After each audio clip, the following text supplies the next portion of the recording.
Hello everyone. आज हम international relations के कुछ प्रीवियस ईयर क्वेश्चन और कुछ मोस्ट इंपॉर्टेंट क्वेश्चन देखेंगे। ये क्वेश्चन दोनों ही मीडियम में है, इंग्लिश और हिंदी दोनों में। सारे क्वेश्चन अटेम्प्ट करिए और आपने जो भी स्कोर गेट किया उसे कमेंट में ज़रूर मेंशन करिएगा। ये मेरे बारे में कुछ इन्फॉर्मेशन है। चलते हैं क्वेश्चंस की तरफ। फर्स्ट क्वेश्चन है, who propounded the new realist theory in international relations. Hindi में अंतर्राष्ट्रीय संबंधों में नव यथार्थवादी सिद्धांत को किसने प्रतिपादित किया? ऑप्शन है H J Morgenthau, B K W Thomson, C Robert Dahl या डी कनेथ वाल्ज। बताइए किसने किया था? इसका करेक्ट आंसर होगा ऑप्शन डी यानी कि वाल्ज। कनेथ वाल्ज ने new realist theory international relations में दी थी। इसके according power is the most important factor होता है इंटरनेशनल रिलेशन के लिए। और 1979 में कनेथ वाल्ज ने बुक लिखी, उसका नाम था थ्योरी ऑफ इंटरनेशनल पॉलिटिक्स।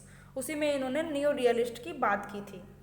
देखिए, यथार्थवाद एक क्लासिकल रियलिज्म होता है और एक नव यथार्थवाद होता है। क्लासिकल रियलिज्म को सपोर्ट करने वाले हांस मॉर्गन थे, एच कार थे, हॉब्स थे, मैकियावेली थे, जबकि नव यथार्थवाद को सपोर्ट करने वाले कनेथ वाल्ज थे। देखिए, क्लासिकल रियलिज्म के अकॉर्डिंग क्या था कि सैन्य शक्ति सब कुछ होती है। उन्होंने कहा था जिस नेशन के पास जितना ज़्यादा सैन्य शक्ति है वो उतना ज़्यादा वो नेशन स्ट्रांग होगा।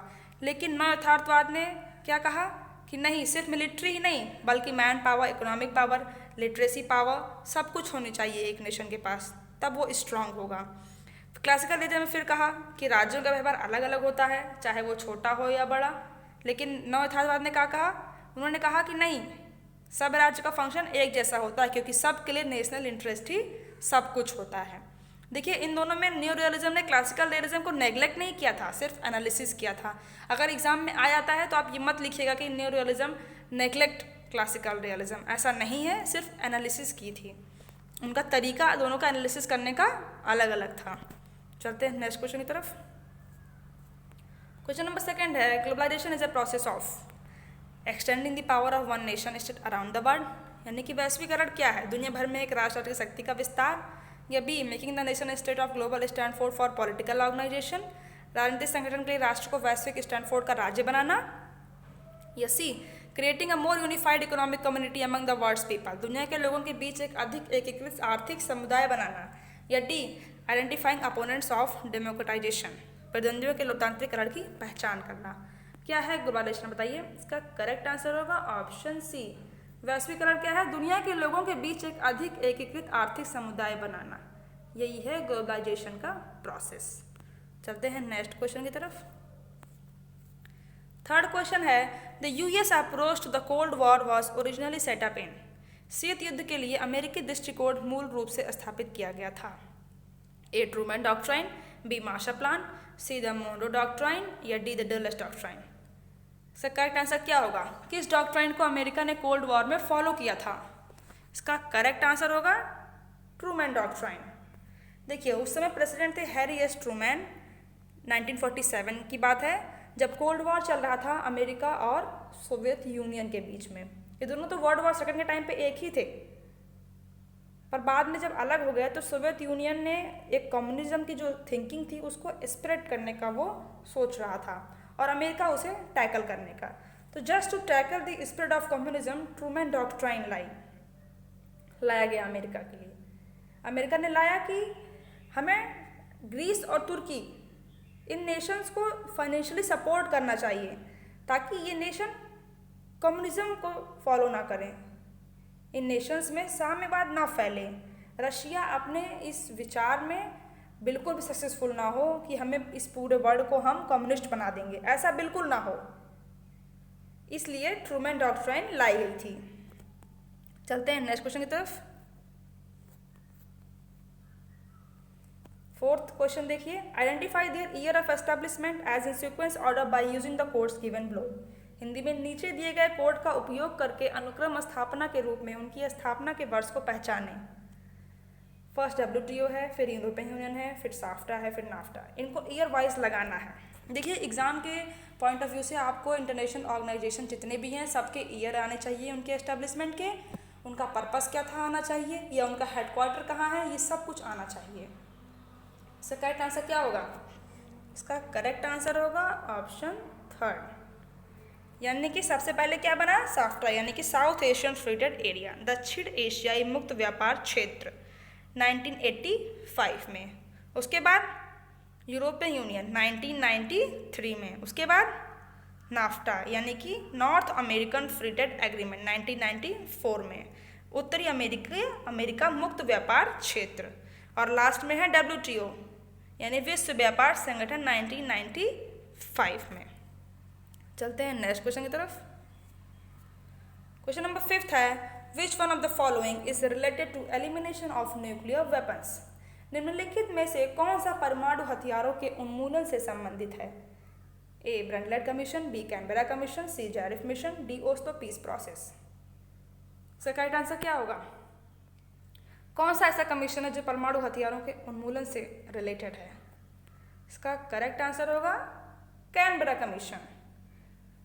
किसके द्वारा ये इनिशिएट किया गया? Prime minister of Australia Paul kidding 1995 में उन्होंने ये कमीशन एस्टेब्लिश किया कि कैसे न्यूक्लियर वेपन को एलिमिनेट किया जाए। इसी इशू के लिए ये कमीशन इन्होंने क्रिएट किया कि न्यूक्लियर वेपन का यूज़ कम किया जा सके या उन्हें खत्म किया जा सके, इसलिए ये कमीशन बनाया गया था। चलते हैं नेक्स्ट क्वेश्चन की तरफ। 6 क्वेश्चन है, देखिए ऑर्गेनाइजेशन है, कंट्रीज हैं। ये ऑर्गेनाइजेशन किन कंट्रीज में वर्क करते हैं या कर चुके हैं, बताइए। LTTE है, हमस है, हिजबुल्ला है, बोको हराम है। करेक्ट इन्हें मैच कराइए। वीडियो को पॉज करिए और आंसर लिखिए। इसका करेक्ट आंसर क्या होगा? इसका करेक्ट आंसर होगा आंसर 3rd यानी कि LTTE कहाँ का है? देखिए LTTE क्या है? लिबरेशन टाइगर्स ऑफ तमिल इलम। ये एक तरह का मिलिटेंट ऑर्गेनाइजेशन था। ये 2009 से इसका जो ऑपरेशन है वो ख़त्म हो चुका है, अब ये काम नहीं करता। ये श्रीलंका में काम करता था। 1975 में ये फाउंड हुआ था, यानी कि LTTE श्रीलंका। फिर है हमास, ये कहाँ काम करता है? ये सीरिया में काम करता है।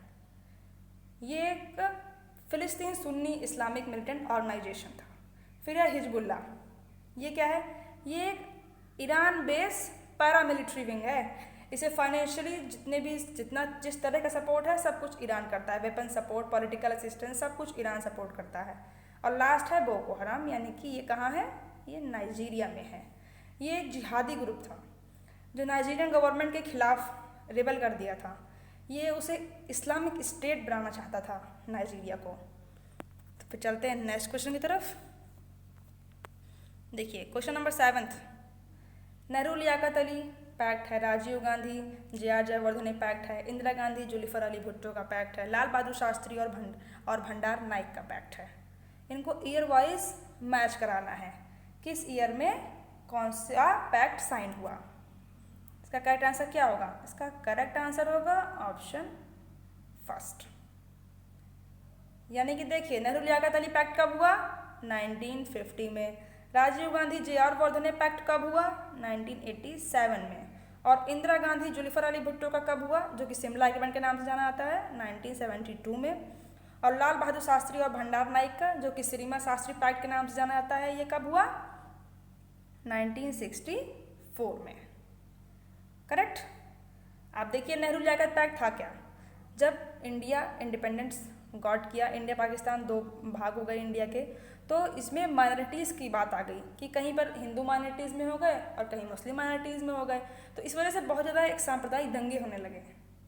उनको रोकने के लिए नेहरू लियाकत अली पैक्ट साइन किया गया कि हम अपनी माइनॉरिटीज़ को हर तरह की सुविधा देंगे, वो बिल्कुल भी परेशान ना हो, जो भी उनके अंदर से डर है उसे निकाला जाएगा और उन्हें एक अच्छा एटमॉस्फेयर दिया जाएगा।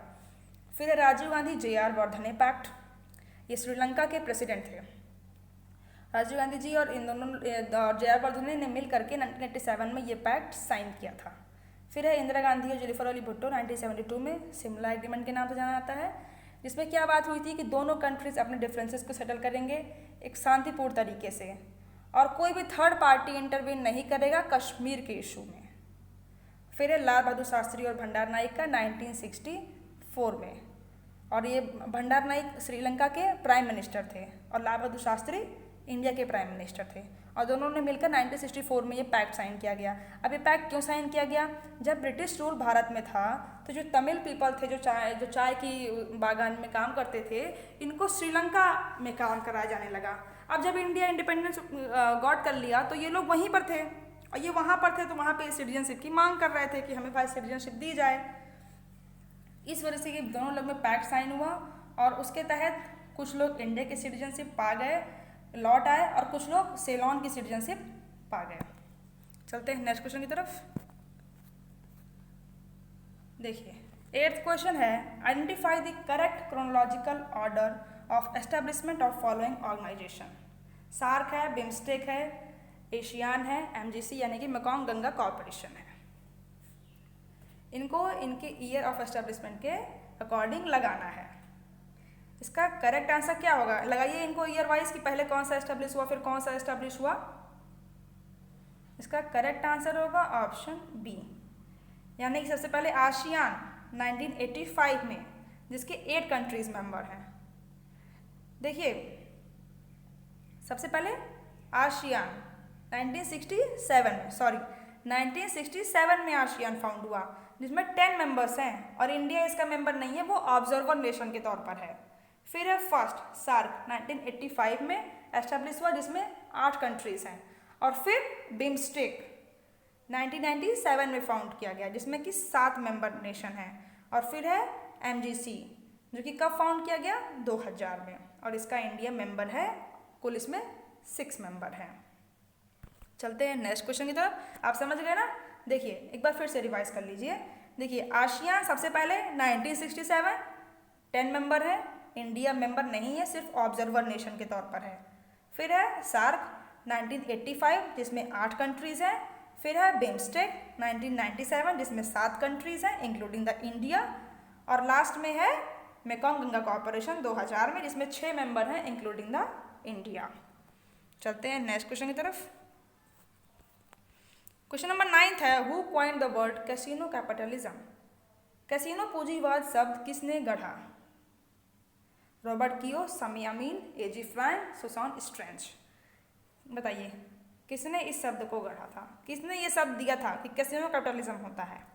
इसका करेक्ट आंसर होगा ऑप्शन डी, यानी कि सुसान स्ट्रेंज। इन्होंने बुक लिखी, उसका नाम कैसीनो कैपिटलिज्म था। पब्लिश कब हुई थी? 1986 में। चलते हैं नेक्स्ट क्वेश्चन की तरफ। क्वेश्चन नंबर 10 है, who wrote the book globalization, democracy and terrorism. Hindi में वैश्वीकरण, लोकतंत्र और आतंकवाद पुस्तक किसने लिखी है? ए है E Hobsbawm, B D Bell, C J Ravenhill या डी वी एन खन्ना। किसकी बुक है ये? Globalization, democracy and terrorism. बहुत इंपॉर्टेंट बुक है, बताइए किसने लिखा है इस बुक को? इसका करेक्ट आंसर होगा ऑप्शन ए, ई हॉब्सबॉम की ये बुक है। अगर आपको क्वेश्चंस पसंद आए हों तो इसे लाइक करिएगा, और अगर कोई डाउट हो तो कमेंट करिएगा और अपना स्कोर मेंशन करिए, और अपने उन सारे फ्रेंड्स के साथ शेयर करिएगा जो यूनिवर्सिटी पॉलिटिकल साइंस की तैयारी कर रहे हैं, और चैनल को सब्सक्राइब करना मत भूलिएगा। Thank you.